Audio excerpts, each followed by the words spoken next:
नमस्कार दोस्तों, स्वागत है आपके अपने YouTube channel Technical Success Planner में। तो आ चुके हैं दोस्तों एक और जॉब नोटिफिकेशन को लेकर, जो कि निकल के आई है परमाणु ऊर्जा विभाग की तरफ से। यहाँ से जितने भी ITI पास, डिप्लोमा पास और BTech पास स्टूडेंट हैं उनके लिए परमानेंट सरकारी नौकरी निकल चुकी है। तो आइए वो दोस्तों, वीडियो शुरू करने से पहले जो भी बच्चे चैनल पर पहली बार विजिट कर रहे हैं वो चैनल को लाइक और सब्सक्राइब करना ना भूलें। साथ ही साथ इस चैनल को ज़्यादा से ज़्यादा अपने दोस्तों में शेयर करें। तो आइए दोस्तों, चलते हैं इसके ऑफिशियल नोटिफिकेशन की तरफ। ये इसका ऑफिशियल नोटिफिकेशन जो डाउनलोड हो चुका है। आइए इस पर हम डिटेल में इस चीज़ को देखते हैं। जैसे कि ये जो नोटिफिकेशन है ये देख पा रहे होंगे, advertisement number 2023-30, Tata institute of fundamental research, Homi Bhabha road, club, Mumbai, national centre of the government. तो बहुत ही अच्छी खासी रिक्रूटमेंट यहाँ से निकाली गई है। और ये जो वैकेंसी निकाली गई है ये देख पा रहे होंगे, application are invited for the following post enable at Mumbai. तो यहाँ पर नेम ऑफ पोस्ट और ये कैटेगरी वाइज यहाँ पर दिया गया है, मैक्सिमम एज, पे लेवल और जो आपका पेमेंट मिलने वाला है और वो देख पा रहे हैं, काफ़ी शानदार सैलरी रहने वाली है।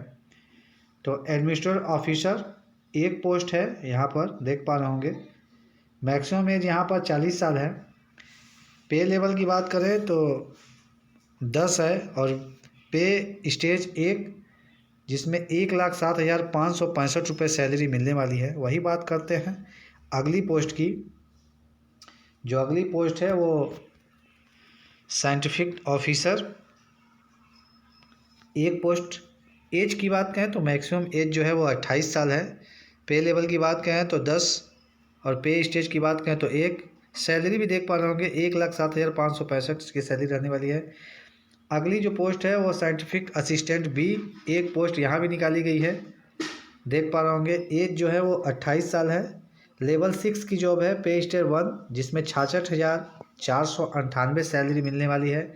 अगली जो सीट है वो साइंटिफिक असिस्टेंट बी, यहाँ भी एक सीटें निकाली गई हैं।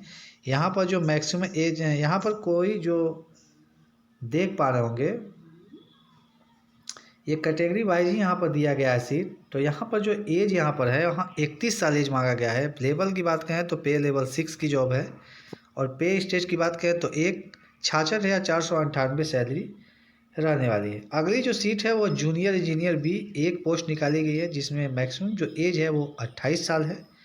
पे लेवल की बात करें तो 6 और पे स्टेज की बात करें तो 66,498 यहाँ भी सैलरी रहने वाली है इनकी भी। एडमिनिस्ट्रेटिव असिस्टेंट बी एक पोस्ट जिसमें 33 साल एज मांगा गया है। पे लेवल 6 की जॉब है और स्टेज की बात करें तो पे स्टेज 1 में 66,498 सैलरी रहने वाली है। तो सैलरी की तो बात करें भाई, काफ़ी शानदार सैलरी यहाँ पर मिल रही है सभी को। और एडमिनिस्ट्रेटिव असिस्टेंट जो अगली पोस्ट है बी एक पोस्ट यहाँ भी है। एज की बात करें तो 33 साल एज मांगा गया है। पे लेवल 6 की जॉब है और पे स्टेज 1 यहाँ भी 66,498 सैलरी रहने वाली है। अगली जो सीट है एडमिनिस्ट्रेटिव असिस्टेंट बी एक सीट यहाँ भी निकाली गई है। 43 साल एज मांगा गया है। लेवल 6 की जॉब है। पे स्टेज 1 66,498 सैलरी रहने वाली है। सुपरवाइजर की जो पोस्ट है कैंटीन, तो सुपरवाइजर कैंटीन के लिए एक सीट, मैक्सिमम एज 28 साल है। पे लेवल की बात करें तो 6, पे स्टेज 1 66,498 सीट है। सीट बात करें दोस्तों तो सीट तो काफ़ी कम निकाली गई है, लेकिन सैलरी इसके रिकॉर्डिंग काफ़ी अच्छी सैलरी है। तो जो भी एलिजिबल कैंडिडेट है वो इस फॉर्म को ज़रूर फिलअप करें, इस मौके को बिल्कुल भी हाथ से ना जाने दें। अगली seat supervisor canteen 1 post. Age की बात करें तो 28 साल एज इसमें भी मांगा गया है। लेवल 6 की जॉब इसमें भी रहने वाली है और पे स्टेज 1 66,498 रहने वाली है सैलरी। अगली सीट जो है वो देख पा रहे होंगे लेबोरेटरी असिस्टेंट एक सीट, 28 साल एज मांगा गया है। लेवल 3 की जॉब है। पे स्टेज 1 42,797 इनकी सैलरी रहने वाली है। लेबोरेटरी असिस्टेंट भी एक सीट जिसमें 33 साल एज मांगा गया है। पे लेवल की बात करें तो लेवल 3 की जॉब रहने वाली है। और पे स्टेज की बात करें तो एक, जिसमें 42,797 की सैलरी, काफ़ी अच्छी सैलरी यहाँ भी इनको मिलने वाली है। अगली सीट लेबोरेटरी असिस्टेंट बी, एक पोस्ट जिसमें एक सीटें निकाली गई हैं, 28 साल एज मांगा गया है। लेवल 3 की जॉब है, यहाँ भी इनकी सैलरी देख पा रहे होंगे 42,797 रहने वाली है। कलर के लिए एक पोस्ट जिसमें 31 साल मांगा गया है, 42,797 सैलरी इनको भी मिलने वाली है। वर्क असिस्टेंट, इसमें भी एक सीटें निकाली गई हैं, 28 साल एज है। इनकी जो सैलरी है वह 33,651 है। अगली जो सीट है वर्क असिस्टेंट, यहाँ भी एक सीट निकाली गई है, 31 साल एज मांगा गया है। यहाँ भी इनकी सैलरी 33,651 है। और प्रोजेक्ट साइंटिस्ट ऑफिसर के लिए एक पोस्ट निकाली गई है जिसमें 28 साल मांगा गया है। और यहाँ पर जो इनकी सैलरी रहने वाली देख पा रहे होंगे 94,500 रहने वाली है।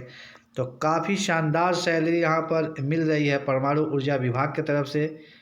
यहाँ पर अब ये जो पोस्ट निकाला गया है, इसमें किस पोस्ट के लिए क्या एलिजिबिलिटी क्राइटेरिया होना चाहिए, तो यहाँ नीचे आप देख पा रहे होंगे। अगर आप एडमिनिस्ट्रेटिव ऑफिसर के लिए हैं तो आपके पास ग्रेजुएट मांगा गया है। उसके अलावा अगर आपके पास डिप्लोमा डिग्री है तो भी आप इस पोस्ट के लिए एलिजिबल हैं, लेकिन इसमें 60% मार्क्स के साथ आपके पास पास आउट होना चाहिए। साथ ही साथ 5 साल का सर्विस एट लेवल 6 एंड और लेवल 7 और लेवल 8 और with equivalent time total monthly include इसमें होना चाहिए। तो 5 साल का इसमें एक्सपीरियंस मांगा गया है।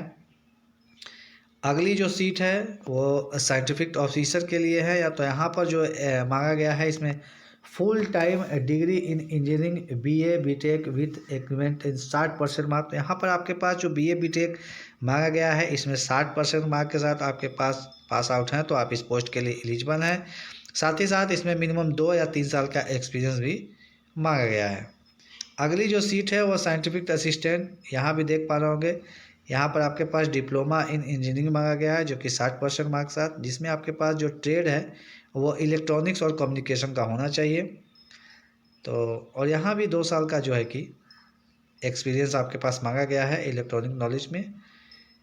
अगली जो सीट है साइंटिफिक असिस्टेंट, एक पोस्ट जो कि यहाँ से निकाला गया है। यहाँ भी आपके पास डिप्लोमा इंजीनियरिंग जो कि 60% मार्क मांगा गया है। ये यहाँ पर मैकेनिकल ट्रेड में आपके पास डिप्लोमा होना चाहिए। और यहाँ भी आपके पास 2 साल का एक्सपीरियंस जो कि knowledge of your personal computer and appliance. अगली जो सीट है वो जूनियर इंजीनियर के लिए है। यहाँ पर फुल टाइम डिप्लोमा मैकेनिकल मेट्रोनिक इंजीनियरिंग जो कि 60% मार्क्स साथ अगर आपके पास है तो आप इस पोस्ट के लिए एलिजिबल हैं।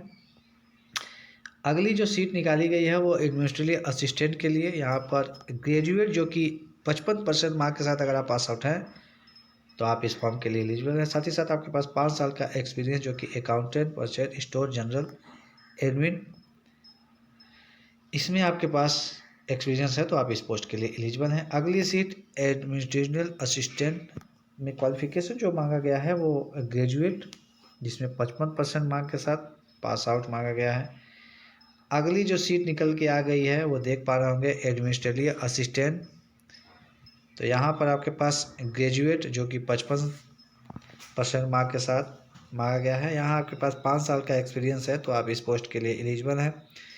अगली सीट सुपरवाइजर के लिए है जो कि कैंटीन। यहाँ पर 3 साल का डिग्री इन होटल मैनेजमेंट जो कि canteen technology equivalent for the recognition institute of university. यहाँ भी आपके साथ 2 साल का एक्सपीरियंस मांगा गया है जो कि लार्ज होटल, हॉस्टल और कंपनी में होना चाहिए।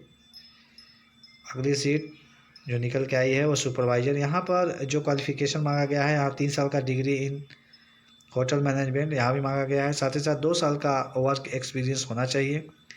अगली सीट सुपरवाइजर के लिए जो कैंटीन के लिए है, यहाँ भी 3 साल का डिग्री इन होटल मैनेजमेंट। तो मैक्सिमम मान के चले तो सभी में एक्सपीरियंस मांगा ही गया है।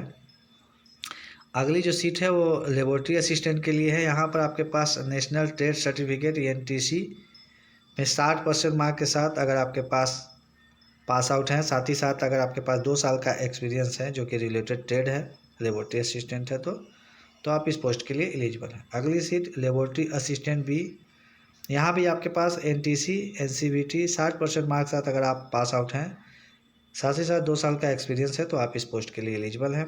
अगली पोस्ट लेबोरेटरी असिस्टेंट के लिए, तो यहाँ भी देख पा रहे होंगे, अगर आपके पास एनटीसी एनसीवीटी में 60% मार्क के साथ अगर आप पास आउट हैं, साथ ही साथ 2 साल का एक्सपीरियंस है, तो आप इस पोस्ट के लिए एलिजिबल हैं। अगली पोस्ट जो है कलर के लिए, यहाँ पर ग्रेजुएट मांगा गया है जो कि 50% मार्क के साथ, और मिनिमम 1 साल का एक्सपीरियंस है, तो आप इस पोस्ट के लिए एलिजिबल हैं।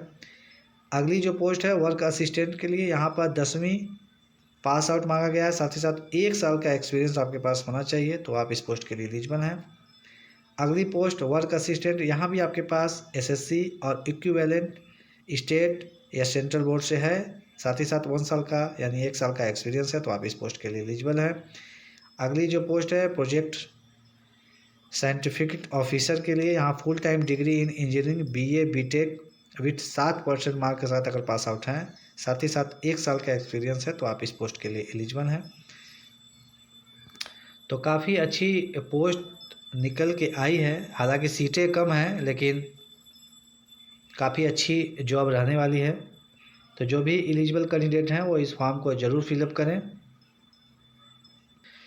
यहाँ पर आप जब इस फॉर्म को फिलअप कर लेंगे तो आप इस पोस्ट पर उसे बाय पोस्ट करना है, जो ये पता दिया गया है, आप चाहें तो इसे स्क्रीनशॉट करके भी रख सकते हैं। इस पोस्ट पर उस फॉर्म को सेंड भी करना है, तो इसी पते पर आप इस फॉर्म को सेंड भी कर देंगे। तो वीडियो कैसा लगा है इसे कमेंट बॉक्स में ज़रूर बताएं। वीडियो पूरा देखने के लिए बहुत बहुत धन्यवाद। मिलते हैं एक नई वीडियो में एक नए नोटिफिकेशन के साथ, तब तक जय हिंद।